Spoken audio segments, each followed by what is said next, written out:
thing as this progresses. I think Senator Hembry kind of alluded to it. He may have done it here tonight, or he may have done it in North Charleston. We're used to looking at a group this size. Somebody's mad at us. In this case, it's nice to be here among friendlies, and that's the way we see it. I'm going to be honest with you. When Senator Bright said we were going around the state, I figured we were going to hit four places around the state, come back to Columbia. Figured Columbia would be packed. I figured we'd go and maybe have 10 or 15 people show up on a Monday night. I have been pleasantly surprised in both locations. And anytime that you pack a room, everybody in here has friends. And what you need to do is email your friends and let them know this bill is going on. Stay in touch with us. We all have websites. You can go on and look us up. Look up S115. You can see who's on the subcommittee. You can email us. Sometimes I don't answer every email that comes from out of the area when it just says, hey, appreciate the good work, or hey, look at this, because I don't physically have time. But if you email with a question, I respond to you whether you're from James Island or Hilton Head or Rock Hill or TK, it doesn't matter. If you ask a question, you get a response. And I think that's the way all the senators on this panel operate. What needs to happen is we move around and have these hearings. And when we come in and we move for this subcommittee to pass this bill out of the subcommittee, hopefully it gets out of the subcommittee into the full committee. If we have any problems, what you need to do, and I'm talking to everybody out here, you need to find out who is not for your individual liberties as citizens. We'll give you that information. It'll be pretty obvious. And then you need to start going and finding out what area. You don't need to rile up everybody in Spartanburg and Union about me, because I'm going to be for it. But you need to, but I don't care if you do, because then that just gives me a chance to tell all my constituents I am for their individual liberties. So that's fine too. But I think when you find anybody who might stand in the way of your constitutional rights, not just about this bill, anything we do in Columbia that stands in the way of your individual liberties and God-given rights, that's when you need to get your friends in that area, whatever part of the state it is, and whatever senator or representative might be standing in your way of your constitutional rights, and you get people riled up in those areas. And that's what you need to do.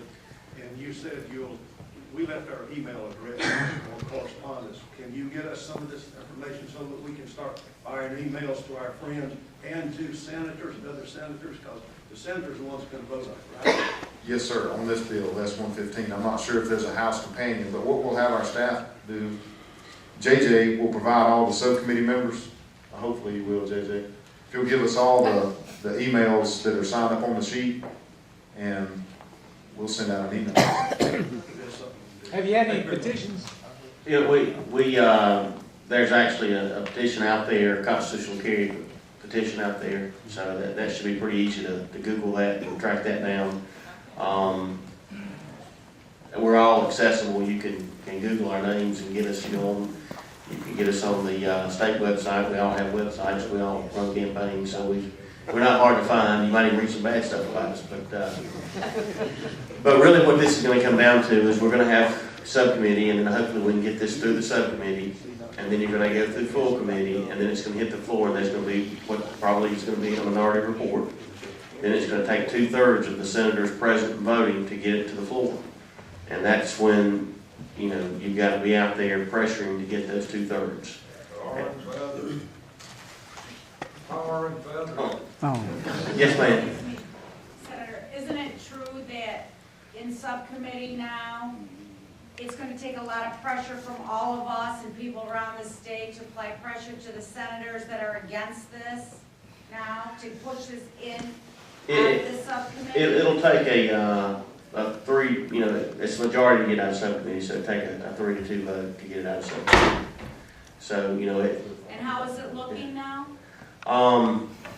Senator Martin and myself are both co-sponsors of the bill. So there's 5 on the subcommittee. So you'll have to kind of talk with them and then give their opinions on the matter. But, it's I think it's been informative for all of us. I mean, listening, I've got to echo the sentiments from the gentleman that said he was from out of state. I mean, I'm proud to be a South Carolinian. When we had this same response in Charleston, and we're going to be in Greenville and then we're going to Myrtle Beach, so Greenville next Monday night, Myrtle Beach the following Monday night. So it's just a matter of reaching that critical mass, because these folks work for you, and if they don't get 50% plus one, they get fired. So it's your job to make sure they know where you stand, and then usually they'll follow that direction. Sir, Yes, yes, last sir. question. How do we take this out of you guys' hands and us vote on it? Why do I want you guys deciding if I have a constitutional right? I've read it all my life. It's there. It says I have it. What gives you guys the right to decide that? Why can't we vote on it in South Carolina? I go back to Ross Perot. We need the people of this country voting, not the politicians voting. What does it take to put this on whatever it's called, referendum, whatever, for the people of South Carolina to step up and vote one by one on whether they want this Second Amendment or not? I don't understand. We have to change our constitution to allow states. Our Constitution doesn't, our state doesn't allow for those types of referendums. Then why are we debating that? Sorry about that, sir. Our state doesn't allow that, Okay. but we are a representative republic. The way our Constitution is set up, we're supposed to be representing your views, which is what I feel like, that I know at least that I'm doing. I know that Well, it's I my, personally, the more I think about this bill, none of us should be begging any of us for our God-given constitutional rights. Right. That's why I'm getting confused. There's a little bit of why we're even having this. I hate to advocate for something, but I just really wonder what the Supreme Court's going to say when somebody gets arrested, a law-abiding citizen, for carrying a weapon. What are they going to charge them with? That's what I want to think. And you know, civil disobedience is something that people do. I mean, I'm trying to go through the legal means by changing the law. But, I mean, you know, this country's upside down, there's no question.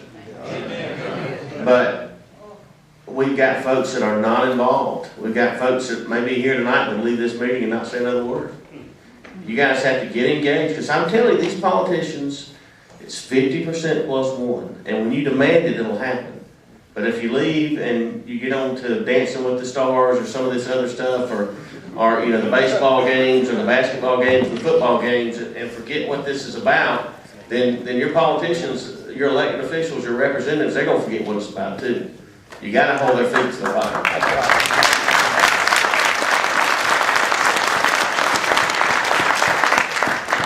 Yes, sir. If this goes through without any issues, what timeline are you talking? We've got 2 more weeks of the Monday night hearings, then we could do I'm planning on scheduling a Wednesday morning if the other senators, I have to check their schedules, but probably after the last Monday night public hearing, to have a Wednesday subcommittee. And then I'd like to move it straight out of subcommittee to the full committee, but it just, you know, depends on if we've got the majority votes. Yes, ma'am. Since we have an email, we are on the list, the email, who is opposing, so you know who they're going in on? Well, I think Senator Martin said it best. I mean, there's a list of co-sponsors on the bill, and co-sponsors usually vote for the bills. So if they're not a co-sponsor, then what I do with a lot of bills is I try to get as many co-sponsors as I can get. So if I get 20 co-sponsors, I feel pretty good. I don't think we've got near that many on this bill, so, you know, it's a matter of getting folks to co-sponsor, and then you should be in good shape. Yes, sir. Sir, my name is Tommy Carter. I appreciate what y'all have here and done tonight. You know, you hit on something just a minute ago about all these papers you sign that's going around on the internet and all that stuff. And everybody's cautioning us about that's just a direct link to bring the government or the feds right to our door if we sign these things with our addresses and all that stuff on them, so they'll never write where to come to start trying to pick up people's guns. Well, let them come. I've got I have one on my website that I don't, you know, I'm using just to communicate with voters, leave right at sea, but I mean, I'm not going to give that to the federal government. I'm kind of right there. I have one on my website that I don't, you know, I'm using just to communicate with voters, leave right at sea, but I mean, I'm not going to give that to the federal government. I'm kind of right there. I mean, I'm not going to give that to the federal government. I'm kind of right there. I have one on my website that I don't, you know, I'm using just to communicate with voters, leave right at sea, but I mean, I'm not going to give that to the federal government. I'm kind of right there. right there with you when it comes to trying to stand up to what this government's doing. I mean, we've got to, if we don't assert our rights, they're gonna be taken. And now's the time, I believe, that in this nation's history, and I know that this was for your ability to speak tonight, but I believe that in this nation's history, we're in the battle of Trenton right now, and what we do going forward is going to determine whether we have a country left. So, I appreciate everybody being here, and I'm sorry, yes, sir. When do y'all take up the budget? I'm assuming we need to get this through before y'all start discussing budget, because that'll probably go till June again. So. Yeah. Well, the key is as soon as we get it through subcommittee to full committee, just get a special order slot. And that's all about timing. We had a bill that Senator Bennett sponsored that allowed carry from your car to that was a Bush moment, but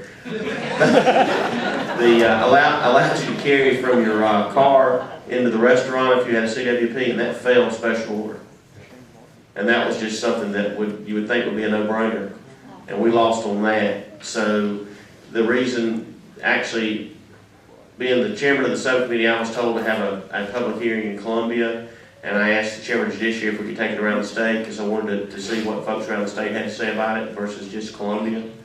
And, if we get the critical mass, you'll get change. If you don't get the critical mass, then everybody's back to, who's going to be in the College World Series. So it just depends on who pays attention. Yes, sir. I heard you mention civil disobedience, individual civil disobedience, and that's like individual nullification. If you guys don't pass this bill, everybody in this room has got a right to keep and bear arms the way they see fit based on the Constitution. And if we don't pass this bill, then that's what they should do. That's just my opinion, and that's what you said you're doing right now, and I agree with you.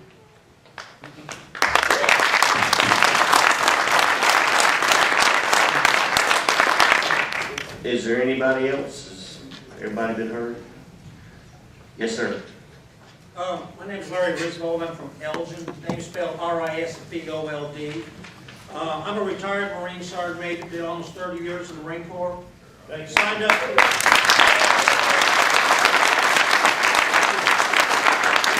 75 as the MIAG was taking place, which was the last battle of Vietnam.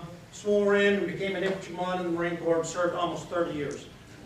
Retired in 2003, retired here in Elgin, South Carolina. Love the state. I don't bear any arms. I don't have any guns in my house. Haven't had the need for them. But what's going on right now in America is really concerning me. Just recently, they're letting out prisoners because of the sequester, whatever it's called, the money, which they have more money this year than they did last year. So they're releasing prisoners out. We got the President of the United States flying around with drones that possibly may shoot a drone at an American citizen in American soil, and they won't answer the question to the senators that are asking that.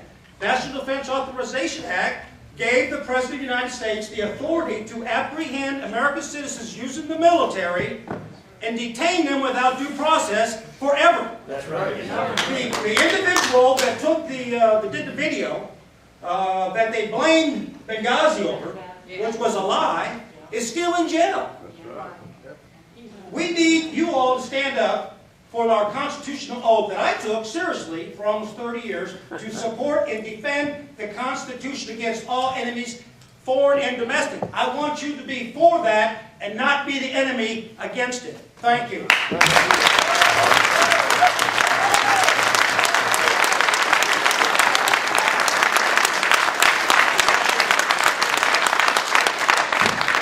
Senator Martin.